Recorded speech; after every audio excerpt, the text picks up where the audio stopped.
Salam dəyərli izləyicilər, xoş gördük hər birinizi.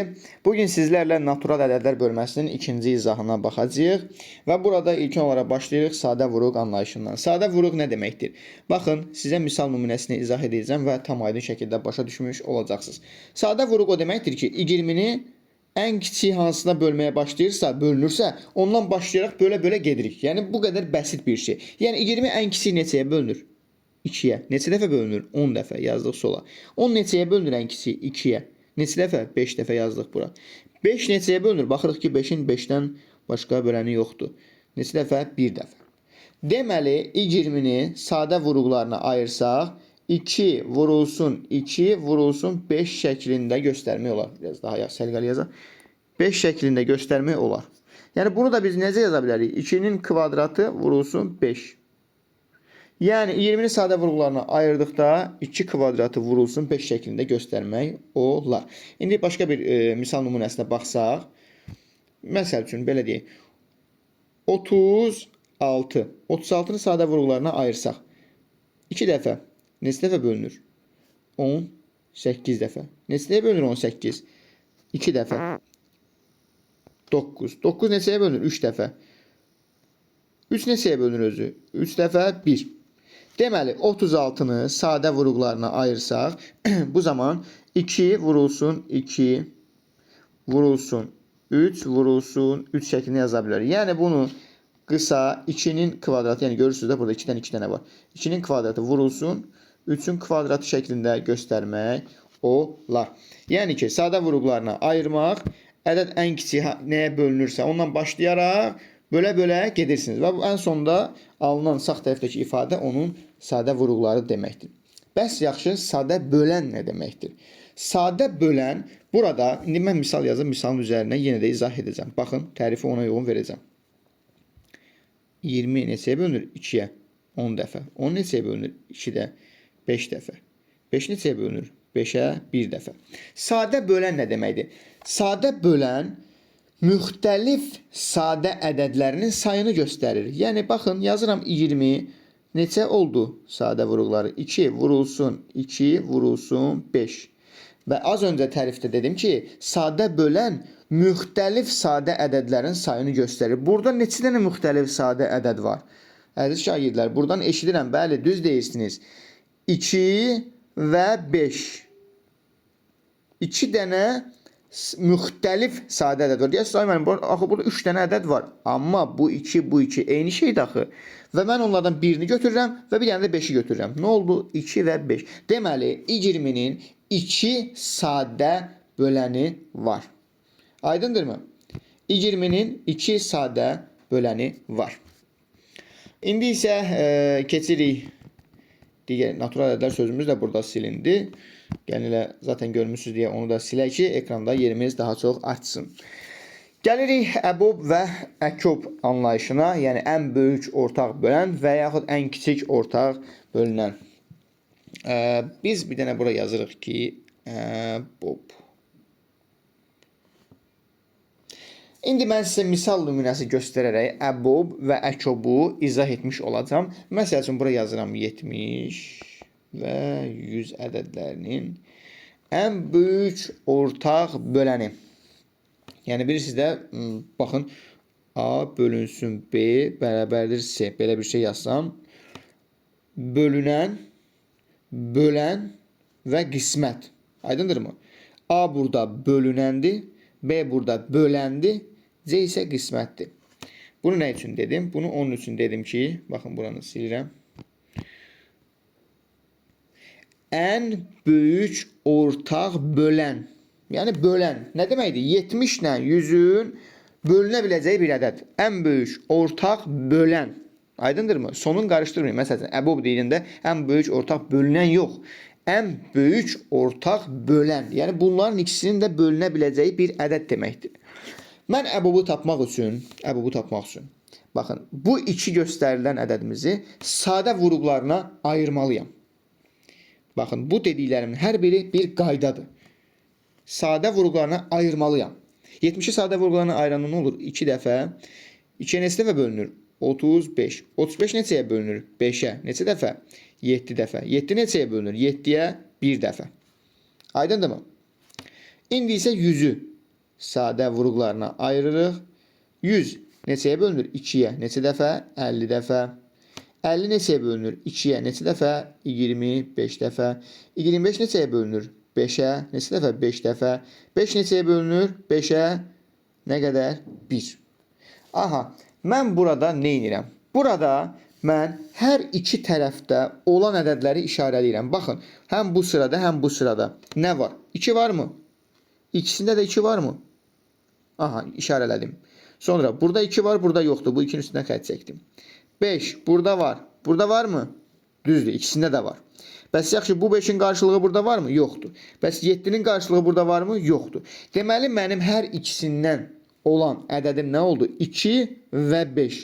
Və mən hər iki tərəfdə olan sadə vuruqları seçirəm. Yəni 2 vurulsun 5. Və onların hasili mənə 70 ilə 100'ün əbobunu verir. Yəni bunların ikisinə də bölünən ədəd nədir? 10'dur. Mən onu necə tapdım? Bir daha izah edirəm. Burada bizə göstərilən ədədləri sadə vuruqlarına ayırıram. Sadə vuruqlarına ayırdıqdan sonra bunların hər ikisində olan ədədləri seçirəm. Hər ikisində. Və həmin ədədi götürüb bir-birinə vururam. Və bu zaman alınan ədəd mənə verir ki, əbob 70 ilə 100 üçün onu götürə bilərəm. Rahatlıqla götürə bilərəm. Elədirmi? Bəli, elədir. İndi isə biz biraz burada izah sahəmizi genişlətsək, bir dənə də növbəti izahı verəcəm sizin üçün. Bir misal nümunəsi. Yəni, baxın, əbob 80-dən 200. Böyük ədədlər falan gördükdə sizi qorxutmasın, əziz şagirdlər. Yəni, nə qədər böyük ədəd belə olsa, siz onu sadə vuruqlarına ayırsaz, yenə də gətirib eyni bir şeyə çıxardacaqsınız. Ona görə böyük bir ədəd gördükdə, etdikdə falan qətiyyən qorxmayın. Mən ilk addım olaraq nə edirəm? 80'i sadə vuruqlarına ayırıram. Yəni, əbobu gördükdə elə əkoba aiddir. Əkobu da izah edəndə mən sizə deyəcəm. Yəni, gördüksə sadə vuruqlarına ayırırsınız. Aydındırmı? 80'i sadə vuruqlarına ayırıram. 2'ye neçə dəfə bölünür? 40 dəfə. 42'ye neçə dəfə bölünür? 20 dəfə. 22'ye neçə dəfə bölünür? 10 dəfə. 12'ye neçə dəfə bölünür? 5 dəfə. 5, 5'e bölünür neçə dəfə? 1 dəfə. Ayırdım. 80 hazırdır. İndi gəlirəm 200'ü sadə vuruqlarına ayırıram. 200 2'ye neçə dəfə bölünür? 100 dəfə. 100 2'ye neçə dəfə bölünür? İkilər ola bilsin səliqəsiz düşür. Mən dedikcə siz artıq bilirsiniz. 50 dəfə. 52'ye neçə dəfə bölünür? 25 dəfə. 25 neçəyə bölünür? 5'ə. Neçə dəfə? 5 dəfə. 5 də 5'ə bölünür 1 dəfə. Az öncə izah etdiyim qaydaya əsasən hər ikisində olan ədədləri seçirik. Aha, sizlərlə birlikdə bunu deməyə başlayırıq. Burada 2 varmı? Burada da var. Yazdım 2 vurulsun. Burada 2 var. Burada da qarşılığı varmı? Var, vurulsun. Burada 2 var. Bunda qarşılığı var mı bu tərəfdə? Var. 2 vurulsun. Burada 2 var. Burada qarşılığı var mı? Yoxdur bu. Burada 5 var. Qarşılığı var mı burada? Var. Vurulsun 5. Bəs yaxşı, burada qalan 5'in qarşılığı var mı? Yoxdur. Deməli, hər ikisində olan sadə vuruqları seçsək, bu zaman nə olur? 2 vurulsun, 2 vurulsun, 2 vurulsun 5. Bu da bizə 40 ədədini vermiş olur. Yəni, əbob 80 və 200'ün bölünə biləcək ən böyük böləndir. Aydındırmı? Təbii ki, siz bunları işlədikcə, yəni test nümunələrində var ki, işlədikcə daha da özünüzdə təkmilləşdirəcəksiniz və daha sadə formada tapmış olacaqsınız. İndi isə gəlirik nəyin izahına? Əkobun izahına. Əkob nə deməkdir? Ən kiçik ortaq bölünən. Baxın, ən kiçik ortaq bölünən. Bayaq sizə nə izah elədim? A bölünsün B bərabərdir C. Burada nədir bu?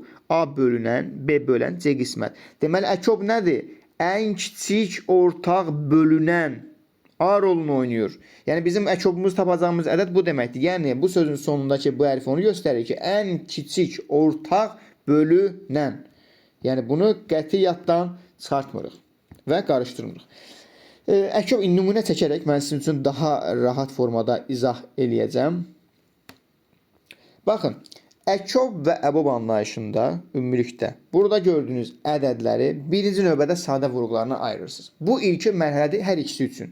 Yəni heç nə düşünmədən hər ikisi üçün sadə vuruqlara ayırmış olursunuz. Bundan sonraki proses bəli, əkobda biraz fərqlidir. Onu da indi izah edirəm. Əkobu 12-ni daha doğrusu sadə vuruqlarına ayırsaq, nə edir? 12 2-yə neçə dəfə bölünür? 6 dəfə. 6 2-yə neçə dəfə bölünür? 3 dəfə.